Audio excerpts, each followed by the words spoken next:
Hi everyone, and welcome back to my channel True Crime and Trials, where I discuss true crime and trials. My name's Lindsay, and well, I thought we could possibly do some more Robert Durst trial today. Why not? So, before Douglas Oliver is called back up, the defence try again for a mistrial, which is again denied, and then the camera pans round to Bob, who has now completely shaved his head. Was a bit of a shock, I'm not going to lie, but it's Bob.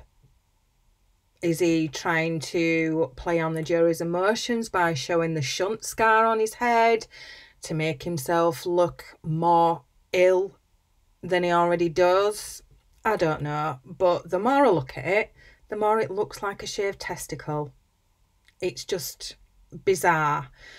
It's not nice to look at. His hair was a scruffy mess before, but this just looks horrible. So let's move on to the adverse witness, that is Douglas Oliver. So coming back on, he was back Wednesday. He's still being treated as an adverse witness, but he still considers himself a neutral and unbiased witness. Really? If you watch his testimony, that statement contradicts his whole behaviour and how he's been answering questions, to be honest. And it turns out he did actually fly commercial, which he was adamant he would not ever do.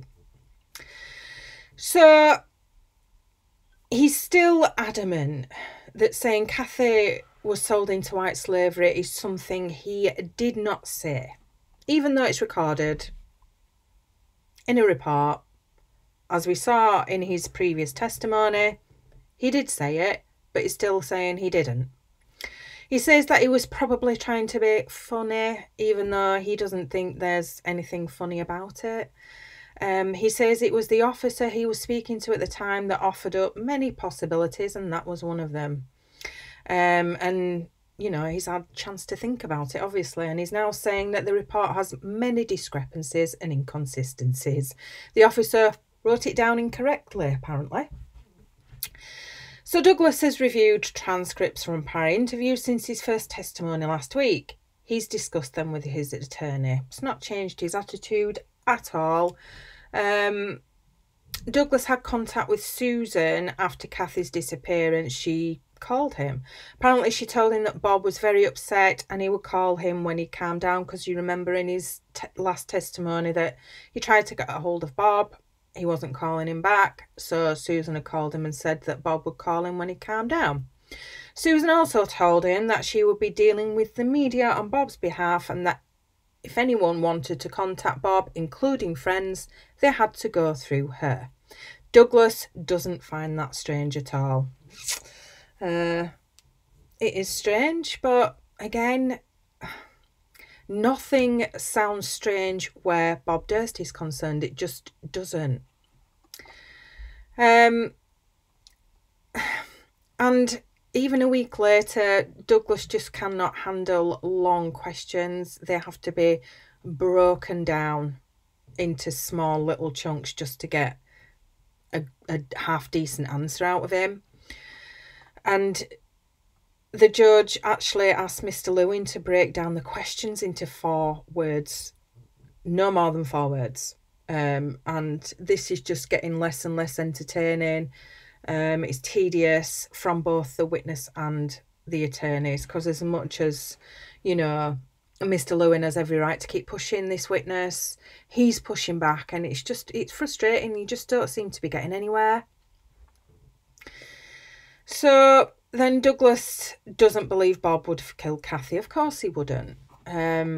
And then Douglas is asked if he's had any more contact with Bob recently, and he says he hasn't had face-to-face contact, but has gone through his wife to pass on messages to him. Douglas's attorney has been speaking with the defence attorneys as recently as last night. Douglas doesn't know what they have been speaking about. Now, from what I heard, I think he could possibly be called as the witness for the defence. If he is, I won't be surprised to see him being way, way more cooperative with the defence. Bob had told him in one of the phone calls that he'd had with him that one of Bob's close friends, Nick Shavin, had testified saying that Bob had told him he'd killed Kathy. And Douglas says to him that he was disappointed in Nick. In a transcript that's read out, he actually says that it really upset him. He should have just said nothing, and then he laughed. Now, Douglas doesn't know why he said that. He says, you know, I don't recall. It's his favourite word throughout this testimony. Mr. Lewin is trying to get him to admit that what he meant by saying Nick should have said nothing is that he should have kept his mouth shut. But Douglas won't admit it, and this one question, as well as many of them, takes a long, long, long time to get any sort of an answer that's good enough for Mr. Lewin to allow him to move on to the next question. So, cross-examination. So the interview Douglas had with Mr. Lewin, he told him that Nick Shavin was a liar and that he didn't think Nick was truthful. Douglas says Bob was distraught and concerned about what might have happened to Kathy. And then Douglas recalls that Kathy used cocaine. He got phone calls from Kathy seeking cocaine. He wasn't a dealer. What it sounds like is they all had, you know, parties or whatever, and it would be going on there. He can't remember if she came to his house or not. And when Kathy called, she wanted to know if there was any residual cocaine left in a grinder type thing they used at Douglas's house. Douglas told Bob that Kathy had called and Bob was upset about that. He said Bob didn't use cocaine. We know from prior testimony that he only smoked marijuana. So the redirect, it's just Mr. Lewin going at Douglas, asking him why. He answered the defence's questions a lot easier than Mr. Lewin's and rarely asked them to be repeated, which is true. He did ask for some of them to be repeated, but he wasn't as defensive, he wasn't as hostile, and he answered their questions. Douglas's reply to this is, asking him why he found it easy, he says it's a hard question to answer. He found De Guerin's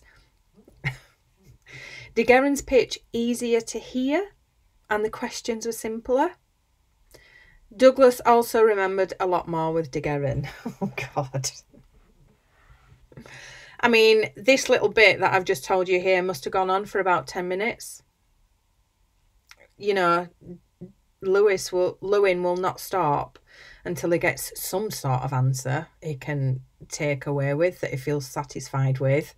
So we are done with Douglas Oliver. Yeah. He wasn't obviously going to give Mr. Lewin what he wanted. He's an extremely good friend of Bob.